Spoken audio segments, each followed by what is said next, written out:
अस्सलामुअलैकुम, आप देख रहे हैं Knowledge Age TV YouTube channel. Viewer, आज की वीडियो बहुत इंटरेस्टिंग होने वाली है क्योंकि आज पीटीए यानी कि पाकिस्तान टेलीकम्युनिकेशन अथॉरिटी की तरफ से बड़ा फैसला लिया गया है। टिकटॉक को पाकिस्तान में बैन कर दिया गया है, जो कि आज ही से 9 तारीख 10वां महीना 2020 से शाम से बैन कर दी गई है। पाकिस्तान टेलीकम्युनिकेशन अथॉरिटी ने इसका बैन नोटिफिकेशन भी इशू कर दिया है। पाकिस्तान की टेलीमवासलात अथॉरिटी ने जुमे के रोज टिकटॉक को ब्लॉक करते हुए कहा है कि चीनी हुकूमत गैर कानूनी ऑनलाइन मवाद को टिकटॉक पर कंट्रोल करने में पाकिस्तानी हुकूमत की हदायत के मुताबिक नाकाम रही, जिसकी वजह से टिकटॉक को पाकिस्तान में बैन कर दिया गया है। पाकिस्तान टेलीमवासलात अथॉरिटी ने कहा है कि इसने हतमी नोटिस जारी किया था और इसने शिकायत का जवाब देने के लिए टिकटॉक को काफी टाइम भी दिया। इसके बाद ये मालूम हुआ कि ऐप पर काबिल इतराज मवाद मुसलसल पोस्ट किया जा रहा है। ANI के जरिए हासिल करदा बयान में कहा गया कि टिकटॉक पर मुस्तकिल तौर पर पोस्ट की जाने वाली मवाद की शिकायत और नोयत को मद्देनजर रखते हुए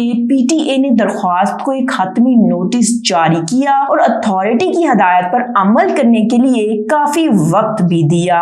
अगर देखा जाए तो टिकटॉक की बड़ी मार्केट इंडिया, USA और पाकिस्तान में है। इंडिया में ये पहले ही बैन कर दी गई है और USA में इसे बैन करने पर बातें चल रही हैं और पाकिस्तान में ये आज बैन कर दी गई है। अब अगर बात की जाए कि किसी भी मुल्क में कोई ऐप को बंद करना सही चीज है या गलत, हमें अपने लोगों को इसके मुतालिक एजुकेट करना चाहिए कि इसे सही इस्तेमाल किया जाए, क्योंकि बहुत से लोगों का रोजगार इससे जुड़ा होता है। बहुत से टैलेंट वालों के लिए बड़ा नुकसान है। तो अगर देखने की बात ये है कि टिकटॉक का फ्यूचर क्या चलता है, क्योंकि ये हर तरफ से बैन होती दिखाई दे रही है। आप भी कमेंट में जरूर बताएं कि गवर्नमेंट के इस फैसले के बारे में आपकी क्या राय है। फिर से कहूंगी कि सोशल मीडिया के मुताबिक इस ऐप को बंद नहीं करना चाहिए था। अगर आपको नहीं पसंद तो आप डाउनलोड ना करें। कंटेंट भी ऐसा होना चाहिए कि टिकटॉकर इस पर ध्यान देना चाहिए था, मगर बंद नहीं करनी चाहिए थी। उम्मीद है आपको मेरी वीडियो अच्छी लगी होगी। अगर आप इस चैनल पर नए हैं तो चैनल को जरूर सब्सक्राइब करें। अगर कोई अपडेट आई तो मैं आपको जरूर शेयर करूंगी। इस वीडियो में इतना ही। अल्लाह हाफिज।